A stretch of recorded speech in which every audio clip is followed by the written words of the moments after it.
इस daily practice series में हम आपके पीवाईक्यू के पिछले 10 सवालों को हम फिर से लेके आए हैं। आज हमारा डे 4 है। ये सभी के सभी आपके प्रीवियस ईयर्स क्वेश्चन ही हैं, इसमें कोई भी हम अपने मन से ऐड नहीं है। सभी के लिए पीडीएफ फ्री हमारे टेलीग्राम चैनल ज्वाइन कर सकते हैं। पीवाईक्यू ही है, सभी इंपॉर्टेंट टॉपिक इसमें मिक्स है। रोजाना 9 बजे आपकी इसकी वीडियो मिल जाती है, इसको ध्यान से देखें आप।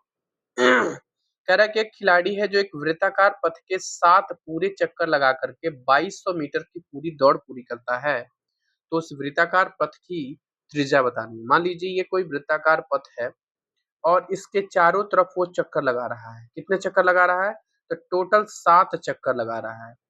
अच्छा ये बताइए, जब आप एक चक्कर लगा रहे हैं तो उसके परिधि पर लगा रहे हैं ना, इसके सरकमफेरेंस पे ही चक्कर लगा रहे हैं आप, यानी जो दौड़ पूरी करेगा वो उसका सरकमफेरेंस ही होगा। इसका मतलब परिधि ही होगा, उसका परिधि का मतलब परिमाप होगा। तो ये बताइए क्या है? वृत्त है। और हम आपको पता है कि वृत्त का जो परिमाप होता है, वृत्त का जो परिमाप होता है वो कितना होता है? वृत्त का परिमाप ये होता है 2πr। इसी की वैल्यू आपकी 2200 मीटर दी हुई है, लेकिन एक राउंड की नहीं दी हुई है, 7 राउंड की दी हुई है। इसका मतलब 2πr मल्टीप्लाई 7 राउंड का वैल्यू 2200 मीटर दिया हुआ है। अब इसको नॉर्मली सॉल्व करना है। आर की वैल्यू आ जाएगी, पाई की वैल्यू 22/7 रखना है। चलिए 2 मल्टीप्लाई 22/7 मल्टीप्लाई आर मल्टीप्लाई 7, और ये है आपका 2200। 7 से 7 कैंसिल कर दीजिए, 22 से इसको कैंसिल करेंगे तो आपका 100 बार में जाएगा, 2 से इसको काटेंगे तो 50 बार में जाएगा। यानी जो त्रिज्या होगी वो कितने मीटर की होनी चाहिए? 50 मीटर की। वही वृत्ताकार पथ की जो त्रिज्या पूछा ही है, तो फाइनली हमारा आंसर कितना हो जाएगा? ए सॉरी सी हो जाएगा, 50 मीटर। क्वेश्चन नंबर 2 की तरफ हम आपको लेके आते हैं। कह रहा है कि किसी बेलनाकार टैंक की जो धारिता है, धारिता का मतलब होता है घनत्व, घनत्व का मतलब होता है उसका क्षमता, मतलब कि उसकी वॉल्यूम, उसका वॉल्यूम दी हुई है बेलनाकार टैंक की। आप ये बताइए, पहले यहाँ पे जानिए कि कोई भी बेलनाकार चीज है, बेलनाकार बेलनाकार जो टैंक है, इसकी इसकी जो घनत्व होता है, घनत्व बोलें या इसकी हम बात करें डेंसिटी की, तो ये होता है पाई आर स्क्वायर एच। क्या होता है? पाई आर स्क्वायर एच होता है। ये सबको पता है कि नहीं पता है? पाई आर स्क्वायर एच होता है। और इसी की वैल्यू आपकी दी हुई, जिसमें आधार का व्यास 14 दिया हुआ है। जब आधार का व्यास यानी डी की वैल्यू 14 दिया हुआ है, तो आधार त्रिज्या का दोगुना होता है, तो त्रिज्या इसकी आधी हो जाएगी, इसका मतलब 7 हो गया। वैल्यू पुट करिए, पाई मल्टीप्लाई आर की वैल्यू है 7 मल्टीप्लाई 7 मल्टीप्लाई हमको गहराई, गहराई का मतलब हो गया इसकी ऊंचाई बतानी है, ठीक है। यही इसकी वैल्यू 1848 दी हुई है। पाई की वैल्यू नॉर्मली रखिए 22/7, ये है 7 गुणे 7 गुणे एच होगा, 7 से 7 काट दीजिए, बराबर 1848 हो गया। अच्छा ये बताइए 11 से कट जाएगा, 11 से भी कट जाएगा, डायरेक्ट काटिए। 11 दूना 22 और 11 कम 11, यहाँ पे बचा 7 और 4, 11 छक्के 66 और 11/88, 169 हो गया। फिर इस 2 को इससे काट लीजिए, 2 8 16, 2 चौको 8। इसका मतलब 7 मल्टीप्लाई एच बराबर यहाँ पे हो गया 84, फिर 7 से इसको काटेंगे तो 12 7 84, यानी उसकी जो हाइट हो गई वही कितनी हो गई? 12। हाइट का मतलब ध्यान दीजिएगा, ये सिलेंडर है आपका, मान लीजिए सिलेंडर है, यहाँ से यहाँ तक की जो हाइट हो, गहराई होगी, यही तो इसकी हाइट होगी, वही हमको बताना है। अब हाइट और कोई दूसरी चीज नहीं होगी। जब कहीं भी क्षमता की बात करें, कुछ भी मतलब इस प्रकार की बात करें, तो वहां पे उसकी वॉल्यूम निकालते हैं, ठीक है ना। अगले की तरफ चलें। क्वेश्चन नंबर हमारा अगला है कि किसी संख्या का आठवां भाग मतलब मान लीजिए वो संख्या आपका x है, इसका आठवां का मतलब इसका 1/8, इसका आठवां भाग 30 है। क्या है? इसका आठवां भाग कितना है? 30 है। तो पहले वो संख्या निकाल लीजिए, x की वैल्यू कितनी हो जाएगी? 30 मल्टीप्लाई 8 बराबर 240 हो गई। अब इसी 240 का हमको 62% निकालना है, यानी 240 का हम 62% निकालेंगे नॉर्मली, तो जीरो से जीरो कट जाएगा, 31 दूना 62 हो गया, 5 दूना 10 हो गया। आप इसको काट लीजिए, 5 दूना 10, 5/40, आपको मल्टीप्लाई कराना है 2.8 को 31 से। इसको मल्टीप्लाई कराएंगे तो 31 को 2.8 से मल्टीप्लाई, 8 1 जा 8, 8 3 जा 24, 2 एकम 2 और 3 दूना 6, यहाँ पे 8 6 8, यही होगा ना? कहीं गलत हो रहा है क्या? पॉइंट हो गया 86। नहीं नहीं, ये गलत, कहीं कहीं गलत हो रहा है, एक बार ध्यान दे दें। 5 दूना 10 नहीं, ये 5 चौको 20 है ना, ये 4.8 है, सॉरी ये 4.8 है। तो ये हो गया 4, ये हो गया 4×3 = 12, यानी 4×4 = 8, 2×2 = 4 और 1, यानी 148.8 आ गया ऑप्शन नंबर सी की तरफ।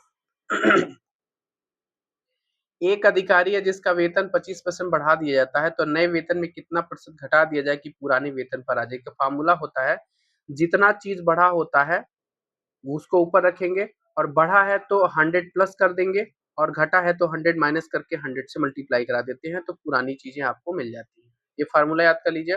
कोई भी चीज पहले बढ़ाया जा रहा है, फिर उसको बोला है कि कितना बढ़ा दें या कितना घटा दें, तो वो आपके पुराने चीजों पर वापस आ जाए। इस प्रकार की चीजों के लिए फार्मूला याद करिएगा, R/100 प्लस R इंटू 100। बढ़ेगा तो 100 प्लस कर देंगे, घटेगा तो 100 माइनस कर देंगे। ये हो जाएगा 25/100 प्लस 25 मल्टीप्लाई 100, याद है ना। अब ये हो गया 25/125 मल्टीप्लाई 100।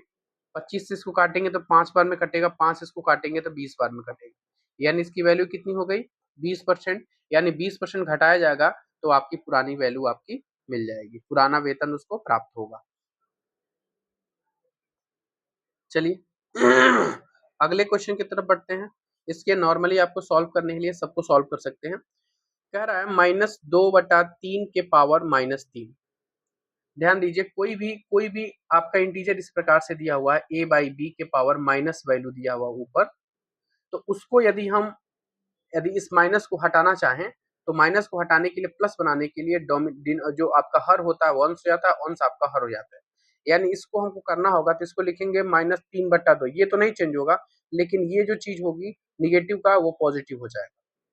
ठीक है। अब ये कह रहा है, अब इसको जब आप तोड़ेंगे तो ये हो जाएगा -3×3 = 9, 27/8, इसकी वैल्यू हो गई। अब ये कह रहा है -27/8 में हम किस नंबर से डिवाइड करा दें तो आपका क्या मिल जाए, माइनस, देखिए यहाँ पे 4/9 के पावर -2 हो जाए। इसको भी हम पॉजिटिव बनाएंगे, इसको भी लिखेंगे हम 9/4 के पावर 2 लिखेंगे, लिखेंगे ना, तभी तो प्लस होगा। अब इस 9/4 को हम क्या लिखेंगे, ये हो जाएगा आपका 81/16। नॉर्मल है, कोई बात नहीं। अब इसको डिवाइड मल्टीप्लाई करा लेंगे आकर के तो -27/8 -27/8। अब इधर देखिए, -27/8 हो गया। अब ये इधर जाएगा और ये इधर आएगा, तो ये डिवाइड हो जाएगा, और ये हो जाएगा आपका 81/16 बराबर x। ये -27/8 गुणे 16/81। इसको 8 से काट दीजिए, 2 बार में चला जाएगा, 27×3 = 81 हो जाएगा, यानी इसकी वैल्यू -2/3 आंसर होगी। क्लियर है, कहाँ पे है, ऑप्शन नंबर आपका बी में है। आगे चलेंगे। अगला है कि x प्लस दिया है क्या, कि x+1/x की वैल्यू 5 दिया हुआ है, तो हमको बताना है x के पावर 4 प्लस 1/x के पावर 4। 4 पहुंचने के लिए सबसे पहले हमको 2 पे जाना पड़ेगा, तो सबसे पहले क्या करेंगे, इन दोनों का हम स्क्वायर करेंगे, दोनों साइड का। जब दोनों साइड का स्क्वायर करेंगे, मतलब x+1/x का होल स्क्वायर करेंगे, और इधर 5 का होल स्क्वायर करेंगे। इधर देखिए, a का स्क्वायर मतलब x का स्क्वायर, b का स्क्वायर मतलब 1/x का square, plus 2 multiply a multiply b बराबर ये हो जाएगा 25। इसको देखिए, x का स्क्वायर प्लस 1/x का स्क्वायर, इस x को x को काट देंगे तो +2 बराबर 25 हो जाएगा, यानी x का स्क्वायर प्लस 1/x का स्क्वायर की वैल्यू कितनी हो गई, 23 हो गई। लेकिन हमको x प्लस एक मतलब पावर 4 चाहिए ना। अब हम क्या करेंगे, इसका भी हम स्क्वायर कराएंगे दोनों तरफ। जब दोनों तरफ इसका स्क्वायर कराएंगे, एक तरफ हो जाएगा, ध्यान दीजिए क्या होगा, ये होगा x के पावर 4 मतलब a का स्क्वायर, फिर b का स्क्वायर मतलब 1/x के पावर 4 प्लस 2 मल्टीप्लाई x का स्क्वायर मल्टीप्लाई 1/x का स्क्वायर बराबर 23 का स्क्वायर करेंगे तो 529 होता है। 23 का स्क्वायर कितना होता है, 529। अब ये बताइए, इस x को x से काट सकते हैं, फिर वही बात आ गई ना कि x के पावर 4 प्लस 1/x के पावर 4 बराबर 529 माइनस 2 बराबर 527 आंसर हो गया। यदि यहाँ पे आप पकड़ लिए थे, यहाँ पर भी आप इसको नॉर्मली सॉल्व कर सकते हैं। ऑप्शन नंबर आपका बी करेक्ट है। मतलब क्या होगा, इनको हमको 2 बार स्क्वायर करना पड़ेगा, 2 बार स्क्वायर करने के बाद ही आपको x के पावर 4 मिलेगा। एक थैला है जिसमें 5 रुपए के सिक्के हैं, 2 रुपए के सिक्के हैं और 1 रुपए के सिक्के हैं। कौन कौन से? 5 रुपए के, 2 रुपए के और 1 रुपए के। और ये कितने रेशियो में है? तो 2A के रेशियो में है, 3A के रेशियो में है और ये 4A के रेशियो में है। ये बताइए 5 रुपए का सिक्का कितना है? 2 है। ये कितना हो जाएगा? 10 रुपए हो जाएगा। 2 रुपए का सिक्का 3 है तो कितना हो जाएगा? 6 रुपए हो जाएगा। और 1 रुपए का सिक्का 4 है तो ये कितना रुपए हो जाएगा? 4 रुपए। ये 10 रुपए, ये 4 रुपए, ये 6 रुपए और 4 रुपए मिलकर के कितना रुपया होगा? 20 रुपए। और ये 20 की वैल्यू कितनी है? तो 2000 है। तो 1 की वैल्यू कितनी हो जाएगी? तो आपकी कितनी हो जाएगी? 100 रुपए। और किसका पूछ रहा है? पूछ रहा है थैले में 2 रुपए के सिक्कों की संख्या। तो थैले में 2 रुपए के सिक्कों की संख्या कितनी है? 3A है, यानी इसको 3 से मल्टीप्लाई करा देंगे तो मतलब कि हमको 300 सिक्के होने चाहिए 200 के, जो किसी भी ऑप्शन में नहीं है। तो ऑप्शन नंबर आपका ई करेक्ट है। अगला पॉइंट, एक समबहुभुज है जिसका अंतःकोण उसके बहिष्कोण से 108 डिग्री अधिक है। मतलब उसका इंटरनल उसके एक्सटर्नल से 108 डिग्री ज्यादा है। यानी हम कह सकते हैं कि इंटरनल माइनस एक्सटर्नल बराबर 108 हो गया। इसको ध्यान दीजिएगा। और आपको पता है कि इंटरनल और प्लस एक्सटर्नल बराबर 180 डिग्री के बराबर होता है। ये बात तो आपको भी पता है। दो इक्वेशन मिल गए आपको, इन दोनों इक्वेशन को सॉल्व कर लीजिए। कुछ नहीं करना, देख रहे हैं कि दोनों को जोड़ देंगे तो ये वाला आपस में कट जाएगा। जब दोनों को जोड़ेंगे तो 2 इंटरनल बराबर हो जाएगा। दोनों को जोड़ रहे हैं ना, दोनों को आप जोड़ रहे हैं, ये हो जाएगा 8 और ये हो जाएगा आपका 10, 8 और ये 8 और ये हो गया 2। यानी आई की वैल्यू कितनी हो गई? इंटरनल की वैल्यू कितनी हो गई? 288/2 बराबर 2 एकम 2, 2 चौको 8 और आपका कितना है? 2 चौको 8 और 2 चौको 8 यानी 144 हो गया।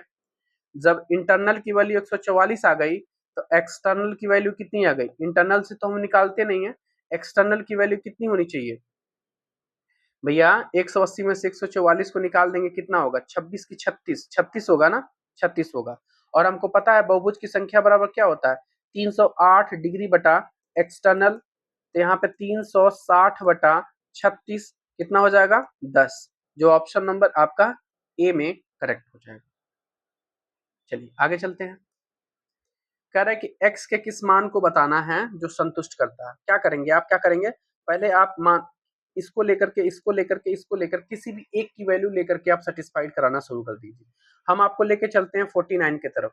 हम 49 की वैल्यू क्या करते हैं कि हम मान लेते हैं कि x बराबर 49 है और सॉल्व करके देखते हैं क्या दोनों पक्ष बराबर है कि नहीं। चलिए, ये है 49 के पावर 49 हो जाएगा बराबर, ये 7 के पावर यदि हम 49 इधर होगा और प्लस 49। अब ये बताइए 49 को हम क्या लिख सकते हैं? 7 के पावर स्क्वायर लिख सकते हैं, ये 49 हो जाएगा। और ये हो जाएगा 7 के पावर 49 और 49 कितना होगा? 98 हो जाएगा।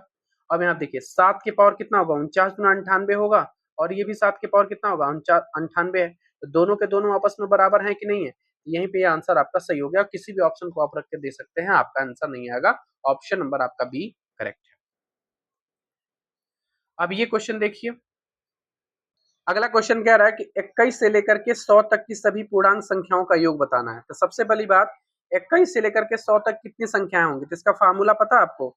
Last minus first divided by difference plus 1। यदि कोई भी सीरीज दी हुई है और एक क्रम से दिया हुआ है तो उसको निकालने का फार्मूला कहता है कि last term minus first term divided by इन दोनों नंबरों के बीच का डिफरेंस प्लस 1।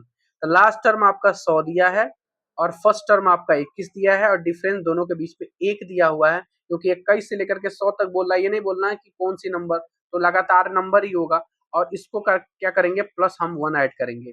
ये हो जाएगा आपका कितना? 10 में से 1 जा 9 और 10 में से 9 में 2 जा 7 और ये हो जाएगा प्लस 1। मतलब कि टोटल नंबर की संख्या कितनी हो जाएगी? 80। जब लास्ट और फर्स्ट यानी ए बराबर पता है आपको 21, एल बराबर पता है 100, एक फार्मूला कहता है क्या कि एस एन बराबर, मतलब इसका जब हम ऐड करते हैं ये होता है n/2 और a प्लस एल, यही फार्मूला कहता है। n की वैल्यू मतलब कि नंबर ऑफ टर्म्स 80 है और a की वैल्यू आपकी 21 है और ये कितना है आपका? 100 है।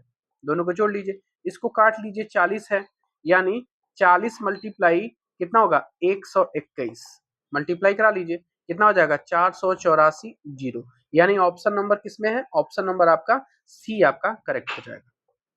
चलिए टोटल क्वेश्चन कंप्लीट हो गया। सेशन को शेयर कर दीजिए। पहली बात तो प्लीज़ चैनल को सब्सक्राइब कर लीजिए और फ्री पीडीएफ के लिए हमारे टेलीग्राम चैनल को ज्वाइन कर लीजिए। Thank you.